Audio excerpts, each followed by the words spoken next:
Assalamualaikum warahmatullahi wabarakatuh, sahabat politik dimanapun berada. Pada kali ini kita bertemu kembali.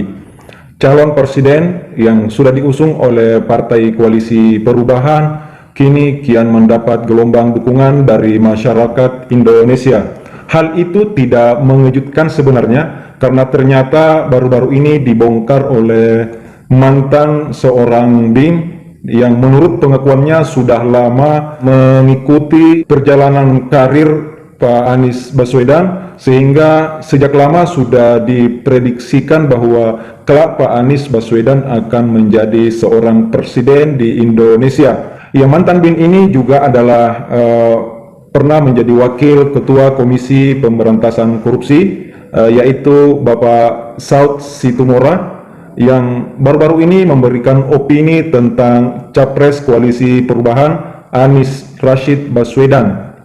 Apa opini Saud Situmorang terkait dengan pencapresan Anies Baswedan? Dengan mantap dan tanpa ragu-ragu, ia mengatakan bahwa suatu saat orang ini akan menjadi presiden. Saud mengatakan dalam sebuah forum diskusi usai deklarasi koalisi relawan kuning hijau biru di Jakarta pada tanggal 1 Februari 2023. Dalam diskusi yang dipandu oleh wartawan senior Hersubeno Arif itu, selain sebagai narasumber, juga menampilkan mantan Wakil Menteri Agraria dan Tata Ruang Surya Chandra dan pengamat politik Rocky Gerung. Menurut Saud, sebelum menjadi pimpinan KPK kala itu dia berprofesi sebagai agen Badan Intelijen Negara atau biasa disebut dengan BIN.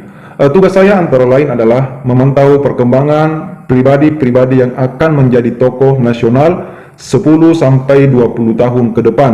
Salah satu sosok tokoh yang dipantau rupanya adalah Pak Anies Baswedan. Saud juga mengatakan telah menulis dalam laporan kepada atasannya kala itu beberapa tahun yang lalu bahwa orang ini, Anies Baswedan, akan menjadi tokoh besar, bahkan akan menjadi presiden Indonesia di masa mendatang. Ternyata sejauh ini analisa saya itu cukup tepat. Sekarang Pak Anies lagi running dan menjadi yang sangat diperhitungkan.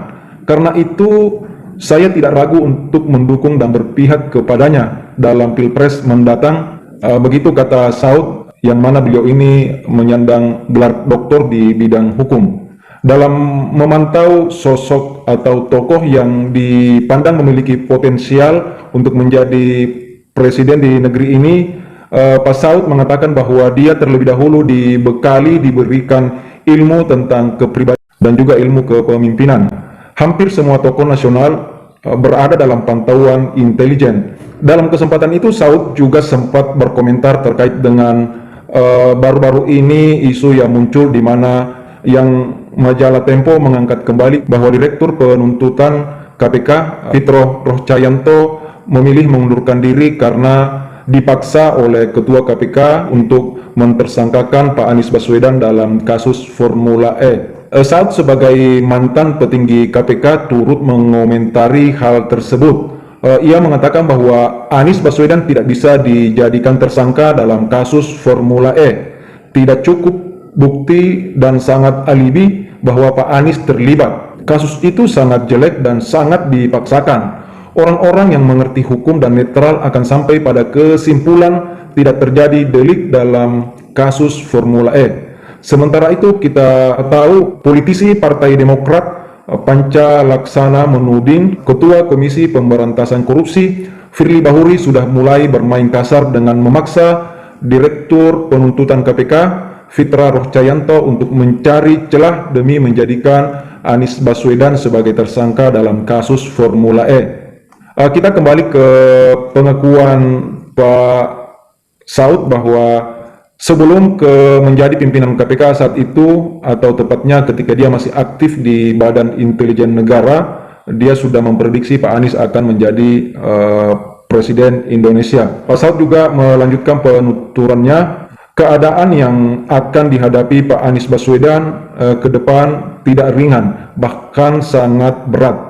Indikatornya bukan karena persaingan dengan calon-calon lain dengan Pak Anies Baswedan, melainkan dengan permasalahan yang dihadapi bangsa Indonesia saat ini. Menurutnya Indonesia saat ini berada dalam kondisi yang sangat berbahaya. Di dalamnya sudah sangat keropos, sementara di bagian luar sulit untuk menghindari konflik dari berbagai sektor, khususnya di kawasan Asia Pasifik.